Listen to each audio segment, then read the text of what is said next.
Good morning, good day, good afternoon. Today's Sunday, April 7th, on day 97 of the Household of Faith Daily Devotionals. And we're going to talk to you today about what it means to be a part of a devout family, which is just, I used the word ideal yesterday, and that is true. Acts 10:2 gives a description of an ideal family in one who was not Jewish. It was at the time of the new church, and this man was a Greek. The Aramaic Bible in plain English tells us the story that he was a righteous man and was a worshiper of God, he and his whole house. And he did great charitable works among the people and always prayed to God.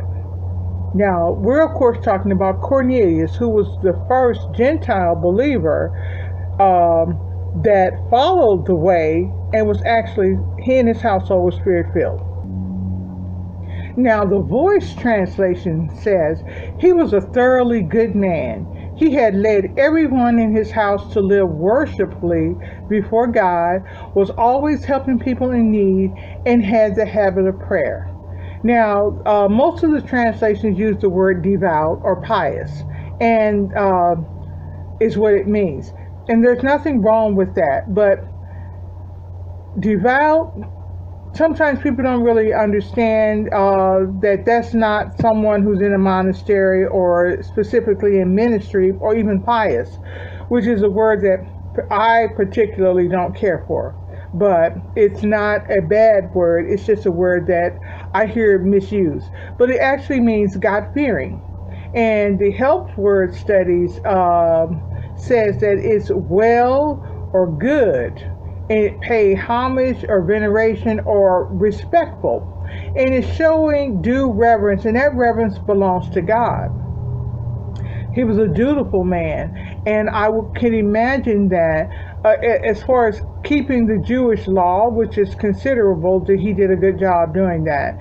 And for not having been born and raised in that culture with someone who would, and I'm speculating a little bit here, to have just been converted. So one of the things we want to always recognize is that just because someone is not belong to the fellowship that we belong to, it doesn't mean that they're not a servant of God. It doesn't mean that God's not using them. And that's what God showed Peter that very day when he sent him to Cornelius' residence. Okay? Now, the next scripture is going to come from Colossians 3:20. And here again, we hear, children, obey your parents as God's representatives in all things, for this attitude of respect and obedience is well-pleasing to the Lord, and it will bring you God's promised blessings. And that is from the Amplified Version.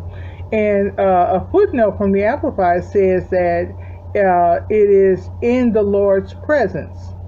When instead of saying as unto the Lord, it's as if you were in the presence of God. That's how he wants you to behave towards your parents. And let me tell you, the time that we live in today, the word promises us that children are going to be disobedient to parents. It clearly says that, and you can see that that is happening. But it doesn't have to happen. It doesn't have to be that way. When you train up the child, and I'm not saying you got to force the children to pray or force them to read the word or force them, you take them to church. You can't force them to love God. But when you set the example for them, they will follow that example. And now more than ever, the children need to learn how to pray for themselves. They need to learn how to go to God on their own. But also, you can't just go to God just like we've learned and ask for stuff, but you give him nothing. It just doesn't work like that. God still demands and insists that he be first and foremost in all of our lives, and that includes the lives of our children. So as parents, we always want to be careful about the example that we're setting for our children. And when we see that our children are straying away from the path of God because they're not spending time with him, then we need to talk to them about that and find out what's going on and gently steer them in the right direction. All right? Thank you so much for joining us today.